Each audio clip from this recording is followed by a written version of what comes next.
School എപ്പോഴും കുട്ടികളുടെ കളിച്ചിരി ശബ്ദങ്ങൾ നിറഞ്ഞതാണല്ലോ. ഒരു 25-30 വർഷങ്ങൾക്ക് മുൻപൊക്കെ ടീച്ചേഴ്സ് ക്ലാസ്സിൽ വരുമ്പോൾ കുട്ടികളുടെ സംസാരങ്ങളും കളിച്ചിരികളും കാരണം ക്ലാസ് മുറി വളരെ വലിയ ശബ്ദങ്ങൾ നിറഞ്ഞു നിൽക്കുന്നുണ്ടാവും. അവരുടെ സംസാരം നിർത്തി ക്ലാസ് നിശബ്ദമാക്കാനായി ഡസ്റ്റർ കൊണ്ടും വടി കൊണ്ടുമൊക്കെ ടീച്ചേഴ്സ് ടേബിളിൽ അടിക്കാറുണ്ട്.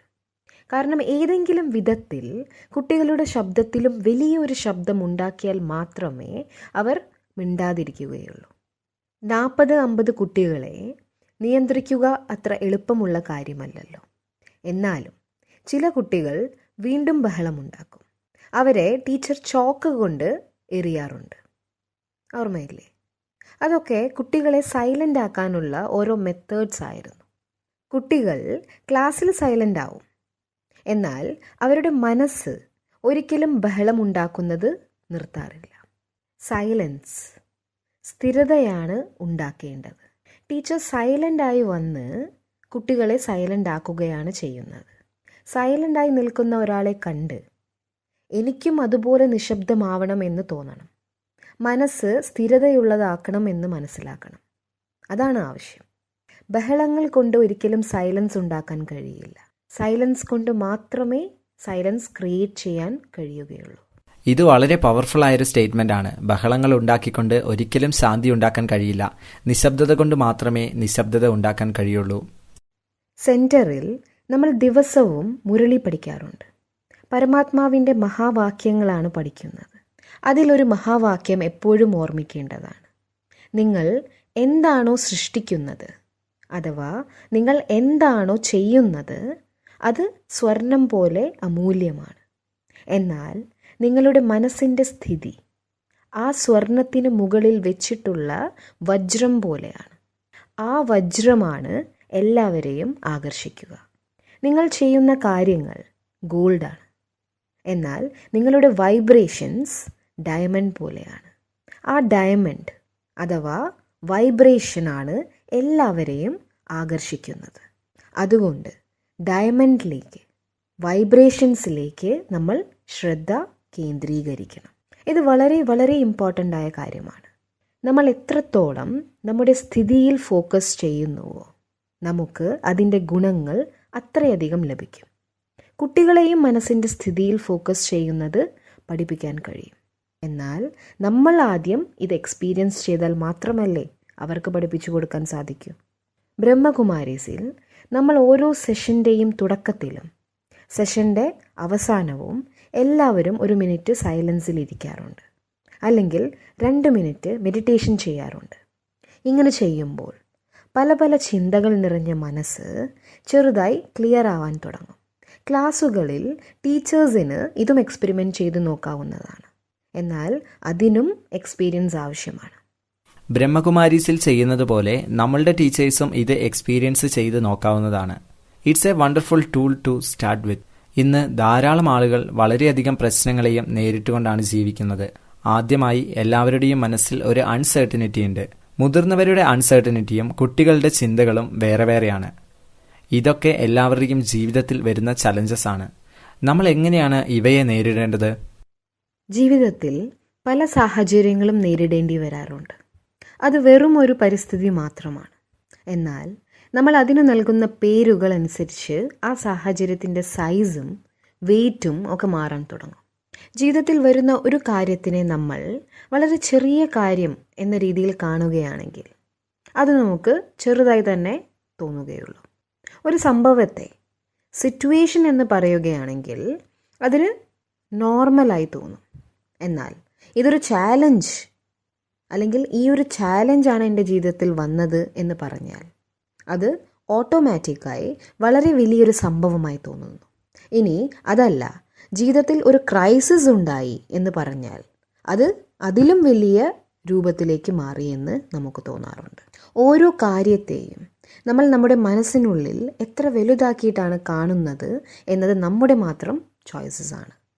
സംഭവം പുറമേ നടക്കുന്നതാണ്, അത് അതുപോലെ തന്നെ ഉണ്ടാകും. അതിൻ്റെ സൈസ് ചേഞ്ച് ആവില്ല. എന്നാൽ നമ്മൾ ആ സിറ്റുവേഷന് നൽകുന്ന ലേബൽ, സിറ്റുവേഷനുമായി നമ്മൾ അറ്റാച്ച് ചെയ്യുന്നു. ലേബിൾസ് എങ്ങനെയുള്ളതാണ്, ഏതു ഭാഷയിലാണ് അതിനെ സ്വീകരിക്കുന്നത് എന്നതാണ് പ്രധാനം. കാരണം മനസ്സാണ് ആദ്യം ആ സിറ്റുവേഷനെ ഗ്രഹിക്കുന്നത്. ഉദാഹരണമായി, ഒരു വീട്ടിൽ 4 അംഗങ്ങൾ ഉണ്ടെന്ന് കരുതുക. വീട്ടിൽ ഒരു സിറ്റുവേഷൻ ഉണ്ടാവുന്നു. എന്നാൽ 4 പേരും അതിനെ 4 പ്രകാരത്തിലാണ് കാണുക. ഒരാൾ പറയും, എത്ര വലിയൊരു കാര്യമാണ് ഉണ്ടായിരിക്കുന്നത്. വേറൊരാൾ പറയും, വളരെ വലിയ പ്രോബ്ലം ഉണ്ടായി. മൂന്നാമത്തെ ആൾ പറയും, ജീവിതത്തിൽ ഇതൊക്കെ സാധാരണമായി ഉണ്ടാകുന്ന കാര്യങ്ങളാണ്. എന്നാൽ 4-മൻ ചോദിക്കും, ഏത് സംഭവം? ഇതെത്ര വലുതാക്കാൻ എന്തിരിക്കുന്നു? സോ ഒരു വീട്ടിലെ 4 പേർ ഒരേ സിറ്റുവേഷനെ പല രീതിയിലാണ് മനസ്സിലാക്കുന്നത്. സിറ്റുവേഷൻസിന് ഒരിക്കലും ഒരു സൈസ് ഉണ്ടാവാറില്ല. നമ്മുടെ മനസ്സാണ് ആ സൈസ് ഡിസൈഡ് ചെയ്യുന്നത്. അതുകൊണ്ട് നമ്മൾ മനസ്സിലൊരു കാര്യത്തെ എത്ര ചെറുതായി ലളിതമായി കാണുന്നുവോ ആ കാര്യത്തെ ഫേസ് ചെയ്യുന്നതും ക്രോസ് ചെയ്യുന്നതും നമുക്ക് വളരെ എളുപ്പമായി തീരും. ഇനി അതല്ല, നമ്മുടെ മനസ്സ് അതിനെ എത്ര വലുതാക്കുന്നുവോ സിറ്റുവേഷൻ അത്രയ്ക്ക് വലുതാവുകയും ചെയ്യും. അതോടെ ആ സിറ്റുവേഷൻ നമ്മളെ കൺട്രോൾ ചെയ്യാൻ തുടങ്ങും. സാഹചര്യങ്ങളെ ചെറുതാക്കി താഴെ കാണുകയും സ്വയം ഉയർന്ന അവസ്ഥയിൽ സ്ഥിതി ചെയ്യുകയും ചെയ്താൽ നമ്മൾ സിറ്റുവേഷനെ കൺട്രോൾ ചെയ്യാൻ പ്രാപ്തരാകും. മനസ്സിലേക്ക് എത്തുമ്പോൾ കാര്യങ്ങൾ യാഥാർത്ഥ്യത്തിൽ ഉള്ളതിനേക്കാൾ വലുതാകാറുണ്ട്. ലോകം മുഴുവനും ക്രൈസിസ് എന്ന് വിളിക്കുന്നത്ര വലിയൊരു കാര്യം പോലും ജീവിതത്തിൽ ഉണ്ടാവുകയാണെങ്കിൽ അതിനെ വളരെ ചെറിയ കാര്യമാക്കി മനസ്സിലാക്കുകയും എളുപ്പത്തിൽ മറികടക്കാം എന്ന് കാണുകയും ചെയ്യുന്ന രീതി എങ്ങനെയെന്നാണ് ആത്മീയത നമ്മളെ പഠിപ്പിക്കുന്നത്. സ്വയത്തോട് എങ്ങനെയാണ് മനസ്സിൽ സംസാരിക്കേണ്ടത്? മറ്റുള്ളവരോട് പറയുകയല്ല ചെയ്യേണ്ടത്, നമ്മുടെ മനസ്സിൽ സംസാരിക്കണം. It gives us the power to face the situation. അങ്ങനെ ഓരോ കാര്യത്തിൻ്റെയും സൈസ് നമുക്ക് സ്വയം ഡിസൈഡ് ചെയ്യാനും കഴിയും. അധ്യാപകരും വിദ്യാർത്ഥികളും തമ്മിലുള്ള ബന്ധം എല്ലാ കാലത്തും വളരെ ശക്തമായി നിലനിൽക്കുന്ന ഒന്നാണ്. പലപ്പോഴും മാതാപിതാക്കളോട് പറയാൻ മടിക്കുന്ന കാര്യങ്ങൾ കുട്ടികൾ ടീച്ചേഴ്സുമായി ഷെയർ ചെയ്യാറുണ്ട്, ഇല്ലെങ്കിൽ ഫ്രണ്ട്സിനോട് ഷെയർ ചെയ്യാറുണ്ട്. എന്നാൽ ഇപ്പോൾ അതിന് ധാരാളം മാറ്റങ്ങൾ വന്നു കഴിഞ്ഞു. ക്ലാസ് മുറിയിൽ നിന്നല്ലാതെ അധ്യാപകർക്ക് കുട്ടികളുമായി ഇടപഴകാനുള്ള ഇൻഫോർമലായ കോൺവെർസേഷനുള്ള ഒരു ചാൻസും ഇപ്പോൾ ഇല്ല. കുട്ടികളുമായുള്ള അധ്യാപകരുടെ ബോണ്ടിംഗ് വീണ്ടും പഴയപടിയിലാക്കാൻ എന്താണ് ചെയ്യേണ്ടത്? പുതിയ രീതിയിലുള്ള ക്ലാസ് മുറികൾ വ്യത്യസ്തമാണ്. എന്നാൽ ആഴ്ചയിലൊരിക്കലോ 15 ദിവസത്തിലൊരിക്കലോ ഒരു സെഷൻ ക്ലാസ് എടുക്കാതെ ഇരിക്കുകയും അതിൽ ടീച്ചേഴ്സ് കുട്ടികളുമായി വളരെ ഫ്രണ്ട്ലി ആയ ഒരു സംഭാഷണം നടത്തുകയും ചെയ്യുന്നത് നല്ലതാണ്. വീട്ടിലെ കാര്യങ്ങൾ, വീട്ടിലെ അവസ്ഥകൾ ഒക്കെ 2 ആഴ്ചയിൽ ഒരിക്കൽ പരസ്പരം സംസാരിക്കാവുന്നതാണ്. ഒരാളുമായി നല്ല ബന്ധം നിലനിർത്തുന്നതിനായി ദിവസവും സംസാരിക്കേണ്ട ആവശ്യമൊന്നുമില്ല. ഇൻഫോർമലായി ഇടയ്ക്കൊരു ദിവസം സംസാരിക്കാം. 15 ദിവസത്തിലൊരിക്കൽ സബ്ജക്റ്റ് പഠിക്കാതെ പരസ്പരം സംസാരിക്കുമ്പോൾ ടീച്ചേഴ്സും കുട്ടികളും തമ്മിലുള്ള ബന്ധം വളരെ ശക്തമാകും. സിലബസും വേഗം കവറാകും. എല്ലാവരുടെയും എനർജിയും ചേഞ്ച് ആവാൻ തുടങ്ങും. കുട്ടികളെല്ലാവരും ഒന്നിച്ചിരുന്നാണ് ടീച്ചറുമായി സംസാരിക്കുന്നത്. അത് വളരെ വ്യത്യാസമുണ്ടാക്കും. ബന്ധങ്ങൾ മനസ്സിനകത്താണ് സൃഷ്ടിക്കപ്പെടുന്നത്. 2 പേർക്ക് ഒരേ മുറിയിൽ താമസിച്ചുകൊണ്ട് തന്നെ പരസ്പരം അകന്നു കഴിയാൻ സാധിക്കും. കാരണം മനസ്സുകൊണ്ട് പരസ്പരം കണക്റ്റ് ആവുന്നില്ല. മറിച്ച് 2 രാജ്യങ്ങളിൽ ജീവിച്ചുകൊണ്ട് പോലും 2 പേർക്ക് വളരെ ക്ലോസ് ആയി ഇരിക്കാനും കഴിയും. ബന്ധങ്ങൾ ഒരിക്കലും ഫിസിക്കൽ മീറ്റിംഗ്സിൽ ഡിപ്പെൻഡഡ് അല്ല.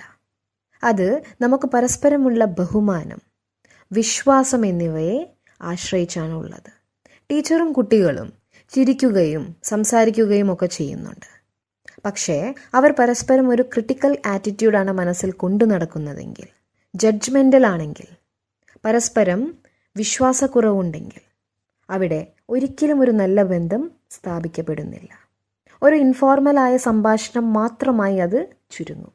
ആശയവിനിമയവും ബന്ധങ്ങളും തമ്മിൽ വളരെ വ്യത്യാസങ്ങളുണ്ട്. ബന്ധം എന്നത് വളരെ ശക്തമായ ഒരു കാര്യമാണ്. അതിൽ അത്രയധികം വിശ്വാസമാണ് വേണ്ടത്. വിശ്വാസം. എന്നെക്കുറിച്ച് മോശമായി ഒന്നും പറയില്ല, എനിക്കെതിരെ തെറ്റായി ഒന്നും ചെയ്യില്ല എന്നൊക്കെയുള്ള വിശ്വാസമാണ് ഒരു ബന്ധത്തിൻ്റെ ശക്തിയും ബലവും. ആ വിശ്വാസമാണ് നമുക്ക് ക്രിയേറ്റ് ചെയ്യേണ്ടത്. അതുകൊണ്ട് മെഡിറ്റേഷൻ ചെയ്ത് നമ്മൾ മനസ്സിനെ എത്ര ക്ലീനാക്കി വെക്കുന്നുവോ അത്രയ്ക്ക് നമ്മുടെ പവർ ഓഫ് അക്സെപ്റ്റൻസ് വർദ്ധിക്കുന്നു. ആര് എങ്ങനെയാണോ അവരെ അതുപോലെ തന്നെ സ്വീകരിക്കാനുള്ള കഴിവ് വർദ്ധിക്കുന്നു. അങ്ങനെ മറ്റുള്ളവർക്കായി നമ്മൾ സൃഷ്ടിക്കുന്ന ചിന്തകളും ക്ലിയർ ആവാൻ തുടങ്ങുന്നു. ചിന്തകൾ പ്യുവർ ആവാൻ തുടങ്ങുന്നു. Pure thoughts. താങ്കളുടെ ഒരു സ്റ്റുഡൻറ് കുറച്ച് പ്രശ്നക്കാരനാണ്, നുണ പറയുന്നുണ്ട്, ബഹളം വയ്ക്കുകയും വഴക്കുണ്ടാക്കുകയും ഒക്കെ ചെയ്യുന്ന സ്വഭാവമുണ്ട്. അത് ആ കുട്ടിയുടെ സംസ്കാരമാണ്. ഇത് ടീച്ചേഴ്സിന് എപ്പോഴും നേരിടേണ്ടി വരാറുള്ള ഒരു പ്രശ്നമാണ്. അവർ എങ്ങനെയായി തീരണമോ അതിനുള്ള ഹയർ എനർജിയാണ് നമ്മൾ ആ കുട്ടിക്ക് വേണ്ടി ക്രിയേറ്റ് ചെയ്യേണ്ടത്. ഇവൻ വളരെ പവർഫുള്ളായ കുട്ടിയാണ്. ഈ കുട്ടി വളരെ അച്ചടക്കമുള്ളവനാണ്, സത്യസന്ധനാണ്. കുട്ടി പ്രശ്നങ്ങൾ ഉണ്ടാക്കുകയും നുണ പറയുകയും ഒക്കെ ചെയ്യുന്നതിനെ പറഞ്ഞു തിരുത്തുക തന്നെ വേണം. എന്നാൽ മനസ്സുകൊണ്ട് ആ വിദ്യാർത്ഥിക്ക് എപ്പോഴും അനുഗ്രഹങ്ങൾ നൽകണം. ആശീർവാദങ്ങളുടെ ശക്തി നമ്മുടെ പരസ്പര ബന്ധങ്ങളെ വളരെ സ്ട്രോങ് ആക്കും. ആശീർവാദങ്ങൾ നൽകുക എന്നാൽ അവരുടെ ഗുണങ്ങളെ കാണുകയും തിരുത്തേണ്ട ശീലങ്ങൾക്കായി ഒരു ഹൈ വൈബ്രേഷണൽ എനർജി നൽകുകയും ചെയ്യുക എന്നാണ് അർത്ഥം. ഇതിൽ നിന്നും ആ കുട്ടിക്ക് ലഭിക്കുന്ന എനർജിയിലൂടെ ജീവിതം ശരിയായ രീതിയിൽ നയിക്കാനുള്ള കലയാണ് അവൻ പഠിക്കുന്നത്. നെഗറ്റീവ് വൈബ്രേഷൻ പരസ്പരം നൽകുന്നതിന് പകരം വളരെ നല്ല വൈബ്രേഷൻ ടീച്ചറിൽ നിന്നും ആ വിദ്യാർത്ഥിക്ക് ലഭിക്കും. നല്ല ബന്ധങ്ങൾ സൃഷ്ടിക്കപ്പെടുന്നത് ഇങ്ങനെയാണ്. സ്കൂൾ കാലം കഴിഞ്ഞു, കോളേജിലും യൂണിവേഴ്സിറ്റിയിലുമായി പഠനം കഴിഞ്ഞാലും ജോലി കിട്ടിയാലും ഏത് ടീച്ചറാണ് എപ്പോഴും നല്ല ടീച്ചർ എന്ന രീതിയിൽ ഓർമ്മയുണ്ടാവുക? സബ്ജക്റ്റ് ബെസ്റ്റായി പഠിപ്പിച്ചവരെല്ലാവരും നല്ല ടീച്ചേഴ്സ് ആയിരിക്കണമെന്നില്ല. വളരെ നല്ല ഒരു കണക്ഷൻ, അടുപ്പം ആരോടാണോ ഉണ്ടായിരുന്നത് ആ ടീച്ചറെ മാത്രമേ നമ്മൾ എപ്പോഴും ഓർത്തു വയ്ക്കാറുള്ളൂ. കാരണം അവർ നമ്മളെക്കുറിച്ച് എങ്ങനെയാണോ ചിന്തിച്ചിരുന്നത് അതിൻ്റെ ആധാരത്തിലാണ് ആ കണക്ഷൻ ഉണ്ടാകുന്നത്. നമ്മുടെ ബന്ധങ്ങൾ അങ്ങനെയാണ് ഉണ്ടാവുന്നത്. ചെക്കിങ് മനസ്സിലാണ് നടക്കേണ്ടത്. ഓരോ ടീച്ചറും ഓരോ കുട്ടിക്കും വേണ്ടിയും ഓരോ പാരൻസും തങ്ങളുടെ മക്കൾക്ക് വേണ്ടിയും ഇങ്ങനെ ചെയ്യുകയാണെങ്കിൽ എത്ര നല്ലതായിരിക്കും. മാത്രമല്ല കുട്ടികൾക്കും ഇങ്ങനെ ചിന്തിക്കണമെന്ന് പറഞ്ഞു കൊടുക്കുകയും വേണം. കുട്ടികൾ ടീച്ചർമാരെക്കുറിച്ച് പരാതി പറയുന്നത് ഇപ്പോഴത്തെ ഒരു രീതിയാണ്. പണ്ട് സ്കൂളിൽ പഠിക്കുന്ന കാലത്ത് ഞങ്ങൾക്ക് ടീച്ചർമാരെ പേടിയായിരുന്നു. പാരൻസിനും ടീച്ചേഴ്സിനെ പേടിയായിരുന്നു. പേടി എന്നാൽ ഭയമല്ല, ബഹുമാനമായിരുന്നു. അവരെൻ്റെ കുട്ടിയുടെ ടീച്ചറാണ് എന്ന ബഹുമാനമായിരുന്നു അത്. ടീച്ചറോട് എങ്ങനെയാണ് സംസാരിക്കേണ്ടതെന്നൊക്കെ പാരൻസ് പറഞ്ഞു തരുമായിരുന്നു. അധ്യാപകരെ വളരെ ഉയർന്ന ദൃഷ്ടികോണിലൂടെയായിരുന്നു അക്കാലത്ത് കണ്ടിരുന്നത്. അധ്യാപകരുടെ സ്ഥാനം സമൂഹത്തിൽ വളരെ ഉയർന്നതുമായിരുന്നു. കാരണം അവരാണ് കുട്ടികളെയും കുട്ടികളുടെ ജീവിതത്തെയും മോൾഡ് ചെയ്തെടുക്കുന്നത്. എന്നാൽ ഇന്ന് വിദ്യാർത്ഥികൾ അധ്യാപകരെക്കുറിച്ച് പരാതി പറയാൻ തുടങ്ങിയിരിക്കുന്നു. പാരൻസും ടീച്ചേഴ്സിനെ കുറിച്ച് പരാതി പറയാൻ തുടങ്ങി. ഈ ടീച്ചർ എൻ്റെ കുട്ടിയോട് എന്തിനാണ് ഇങ്ങനെയൊക്കെ സംസാരിച്ചത് എന്ന രീതിയിൽ പാരൻസും പരാതി പറയാൻ തുടങ്ങി. അത് കുട്ടിക്ക് ഒരു ഗുണവും നൽകുന്നില്ല. അതുകൊണ്ട് ഇനി താങ്കളുടെ കുട്ടി ടീച്ചറെക്കുറിച്ച് പരാതി പറയുകയാണെങ്കിൽ പാരൻസ് എന്ന രീതിയിൽ ഒരിക്കലും ആ പരാതികളുടെ ഭാഗമാകാൻ നിന്നുകൊടുക്കരുത്. കുട്ടികൾ പറയുന്നത് പോലെ പാരൻസ് അനുസരിക്കാനും പാടില്ല. താങ്കൾ കുട്ടിയുടെ ചിന്താരീതിയെ മാറ്റിയെടുക്കുകയാണ് വേണ്ടത്. കുട്ടിയോട് പറയണം, അല്ല അങ്ങനെയൊന്നുമല്ല, ടീച്ചറിൽ ധാരാളം നല്ല ഗുണങ്ങളും ഉണ്ട്, അതാണ് കാണേണ്ടത്. നന്മകൾ കണ്ടുകൊണ്ട് മുന്നോട്ട് പോകാൻ കുട്ടിയെ പ്രോത്സാഹിപ്പിക്കണം. എങ്ങനെ പോസിറ്റീവായി ചിന്തിക്കാമെന്ന് കുട്ടിയെ പഠിപ്പിക്കണം. കാരണം ഇതിലൂടെയാണ് കുട്ടികൾ ജീവിതം നല്ല രീതിയിൽ ജീവിക്കുന്നത് എങ്ങനെയെന്ന് പഠിക്കുന്നത്. ബന്ധങ്ങൾ ശക്തമായി നിലനിർത്തുന്നതിനെക്കുറിച്ച് പഠിക്കുന്നതും ഇങ്ങനെ. ശരിയായ രീതിയിൽ ചിന്തിക്കുന്നത് ഏത് വിധത്തിലാണ് എന്നത് കുട്ടികളെ പഠിപ്പിക്കാനുള്ള ഉത്തരവാദിത്വം പാരൻസിനും ടീച്ചേഴ്സിനുമാണ് ഉള്ളത്. വളരെ റിലാക്സ്ഡ് ആയിരിക്കുക.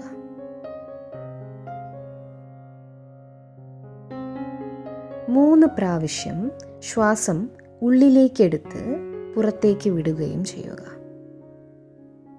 ശരീരത്തെ വളരെ റിലാക്സ്ഡ് ആക്കി വയ്ക്കുക.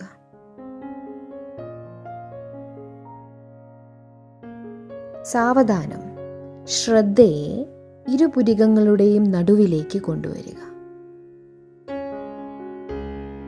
ഇത് എനർജി സെന്ററാണ്. വളരെ സാവധാനം വിഷ്വലൈസ് ചെയ്യൂ.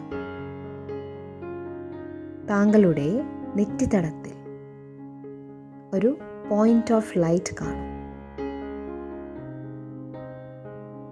ഒരു നക്ഷത്രം, സ്റ്റാർ. വളരെ സാവധാനം, യാതൊരു പ്രഷറും കൊടുക്കരുത്. പതുക്കെ നിങ്ങൾക്കിത് വിഷ്വലൈസ് ചെയ്യാൻ കഴിയും.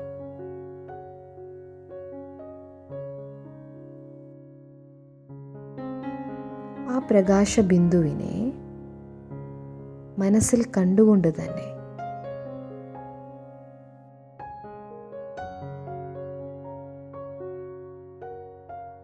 വളരെ സാവധാനം നമുക്ക് ചിന്തകളെ സൃഷ്ടിക്കാൻ തുടങ്ങാം. കമൻട്രി കേട്ടുകൊണ്ട് തന്നെ താങ്കൾക്ക് ഇവയെ പതുക്കെ മനസ്സിൽ റിപ്പീറ്റ് ചെയ്യാൻ കഴിയും. ഒപ്പം വിഷ്വലൈസ് ചെയ്യുകയും ചെയ്യുക.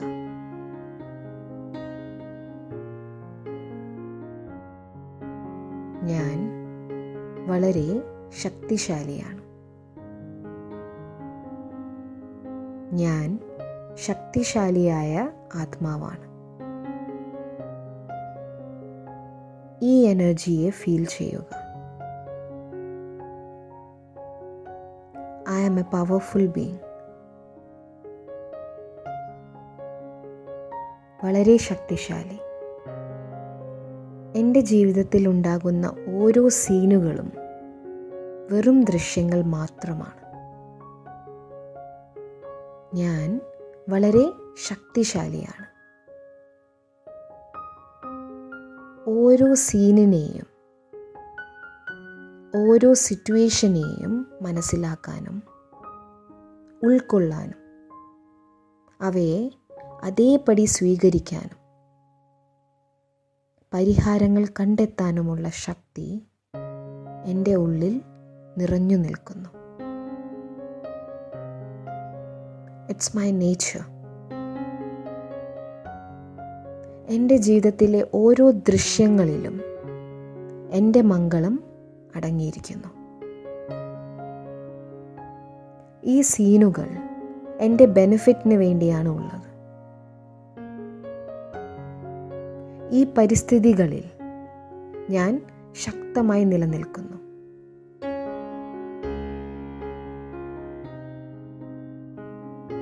ഞാൻ ഈ സാഹചര്യത്തെ മുഴുവനായും സ്വീകരിക്കുന്നു.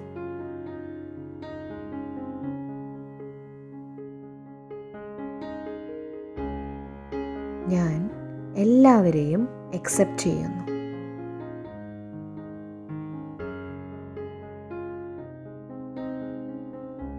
എൻ്റെ മനസ്സ് ശാന്തവും സ്ഥിരവുമാണ്.